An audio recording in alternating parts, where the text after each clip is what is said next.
প্রিয় দর্শক, আজ আমি আপনাদেরকে নিয়ে যাব এক ভয়ঙ্কর অথচ সত্যি বাস্তবতার দিকে। এক রাত, সেই রাত যেদিন মানুষকে দাফন করা হয় মাটির নিচে। আত্মীয় স্বজন কান্নাকাটি করে ফিরে যায়। কবরের মাটির উপরে আর কেউ থাকে না। আর তখনই শুরু হয় মানুষের জীবনের সবচেয়ে ভয়ঙ্কর অধ্যায়, কবরের প্রথম রাত। আজকের আলোচনায় আমরা দেখব মানুষ কিভাবে জীবিত হয় কবরের ভেতরে, ফেরেশতারা কিভাবে আসে, কি প্রশ্ন করে, আর মুমিন ও কাফিরের অবস্থা কত ভিন্ন হয় সেই প্রথম রাতে। আসুন চোখ বন্ধ করে মনোযোগ দিন, কারণ আজকের আলোচনা হয়তো আপনার জীবন পাল্টে দিতে পারে। প্রিয় দর্শক, আমি বিশ্বাস করি এই ভিডিওটি আপনার দেখা সেরা ভিডিও হতে চলেছে। কাজেই ভিডিওটি টেনে টেনে না দেখে সম্পূর্ণ দেখুন। তো চলুন দেরি না করে শুরু করা যাক। ভাবুন তো, আপনার জানাজা শেষ হলো, প্রিয়জনেরা কবরের পাশে দাঁড়িয়ে কাঁদছে।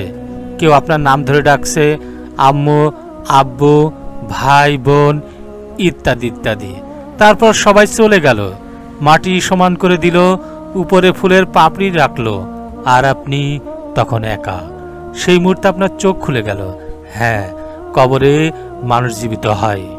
কিন্তু এই জীবন দুনিয়ার জীবনের মতো নয়, এটি বারজাখের জীবন।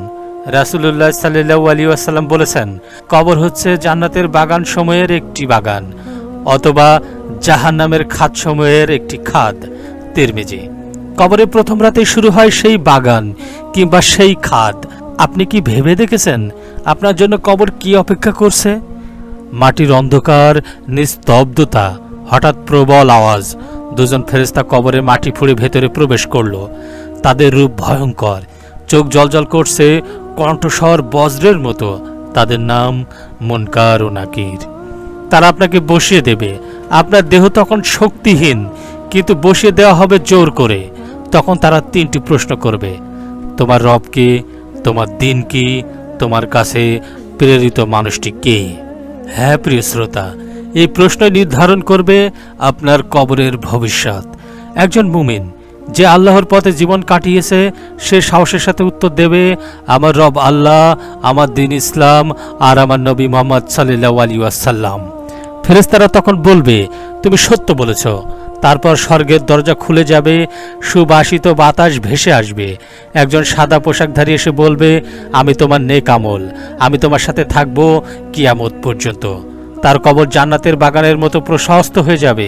এটাই মুমিনের প্রথম রাত। কিন্তু যারা আল্লাহকে ভুলে গিয়েছিল, নামাজ ছেড়ে দিয়েছিল, হারাম কাজ করেছিল, তাদের অবস্থা একেবারেই ভিন্ন।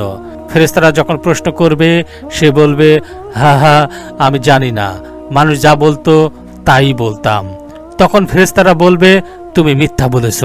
পৃথিবী তার চারপাশ চেপে ধরবে, এমন চেপে ধরবে যে পাঁজরের হাড় একে অপরের সাথে মিশে যাবে। জাহান্নামের আগুনের জানালা খুলে দেওয়া হবে। একজন কালো চেহারার দুর্গন্ধময় রূপ এসে বলবে, আমি তোমার বদ আমল, আমি তোমার সঙ্গী কিয়ামত পর্যন্ত।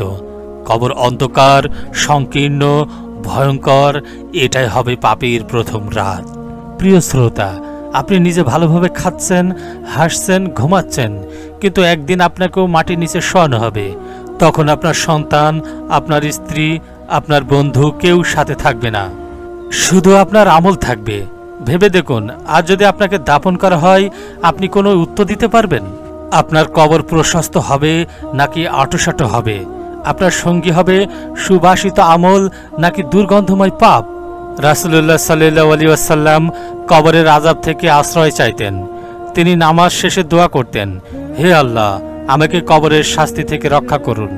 কবরের শাস্তি হালকা নয়। হাদিসে এসেছে, দুইজনকে কবরের আযাব দেয়া হচ্ছিল। একজন প্রস্রাব থেকে বাঁচতে সাবধানতা অবলম্বন করত না, অন্যজন মানুষকে গীবত করত।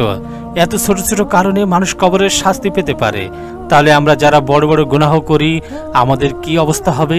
কিন্তু আল্লাহর বন্ধুদের অবস্থা ভিন্ন। তাদের কবর আলোয় ভরে যায়, ফেরেশতারা জান্নাতের বিছানা বিছিয়ে দেয়, তাদের কবর প্রশস্ত হয়, জান্নাতের বাগান হয়ে যায়, তাদের কবর থেকে সুগন্ধ ছড়ায়। রাসূলুল্লাহ সাল্লাল্লাহু আলাইহি ওয়াসাল্লাম বলেছেন, মুমিনের রূহ আকাশে উড়ে বেড়ায় জান্নাতের পাখিদের দেহে। কবরের জীবন তাদের জন্য আরামদায়ক হয়। প্রিয় শ্রোতা, কবরের প্রথম রাত থেকে শুরু হয় মানুষের চিরস্থায়ী যাত্রা। আর যদি আমরা নামাজ পড়ি, কোরআন তেলাওয়াত করি, হারাম থেকে দূরে থাকি, তাহলে আমাদের কবর হবে জান্নাতের বাগান। আর যদি গুনাহে ডুবে থাকি, তবে সেই কবর হবে জাহান্নামের খাদ।